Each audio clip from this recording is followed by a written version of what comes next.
come from Papua New Guinea, one of the largest islands in the South Pacific region, just above Australia.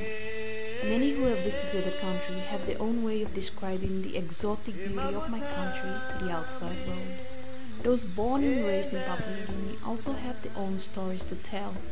Some tales are real, some are witnessed, some are untrue, some may be true, but the truth be told, my country is culturally diverse with over 800 native languages, and each tribe is not the same as the other. Growing up, I witnessed so many things, and my love for our deep jungles drove me to visit many tribes. Here is one part of the story I'd like to tell the world about, and hope that every woman like me who lives a free life should not take for granted what we have. For this group of little girls I have met would love to trade for that life.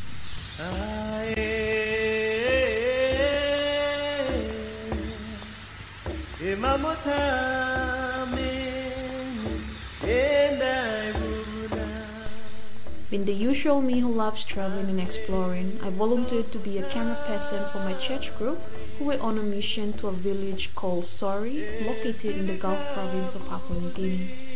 No one knew the customs and traditions of this tribe we were to visit, but that's where our journey was taking us.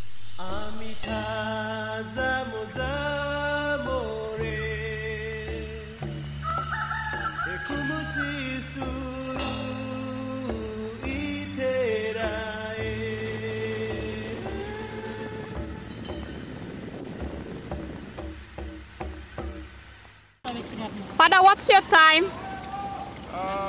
It's 10 to 5. Oh, 10 to 5 and we arrived at Sori Village.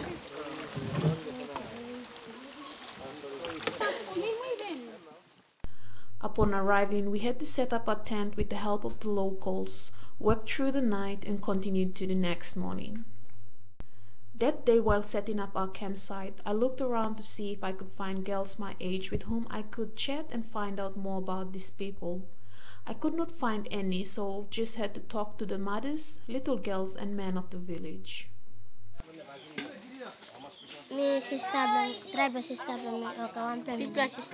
Okay. But you know Savelo ABC? No, God. No, God. Most of the people had no idea of what the outside world looked like. The only transport system is by the river using canoes or dinghies. There is no form of health services or education system in this village.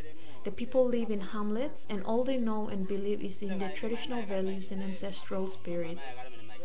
The rest of the population of about 300 people are uneducated. The mission team started on sewing classes for mothers, guitar lessons for young men, and overall literacy class for both parents and children for the whole week, while I carried on to find out more about why I could not find girls my age. I soon discovered that most of the mothers looked younger than me.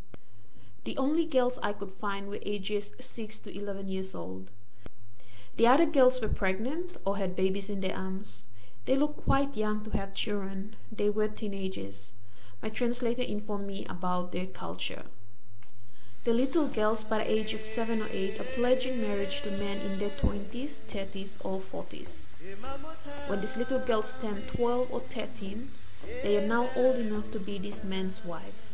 The sad scenario is that these men are already married with 2 or 3 wives, and these little girls just add to the pack. The major problem these little girls face is when they become pregnant and are about to give birth. Most of the girls face complications during birth and through loss of blood lose their lives either during birth or after birth. Since there is no medical services to help save their lives, these young girls pass away leaving the infants to face what lies ahead, especially when the infant is a girl. Plus, most of these women are not educated. They blame sorcery once the mother dies of childbirth or illness. The life these little girls know is that one day they will be given away in marriage. These little girls were surprised when they found out that I was 28, not yet married and still yet to have a boyfriend. They all wanted to be like me. I didn't know how to help them that very moment because it was their culture And if I did something, I would be seen as interfering and will lose the village elders' trust. The only possible way I know is that it will take a while to educate the villagers, and in doing so, will explain to them why the girls need to grow up first. I commit to be part of the mission team who visited, and I hope that I can be of help to these little girls by telling you the story of their lives.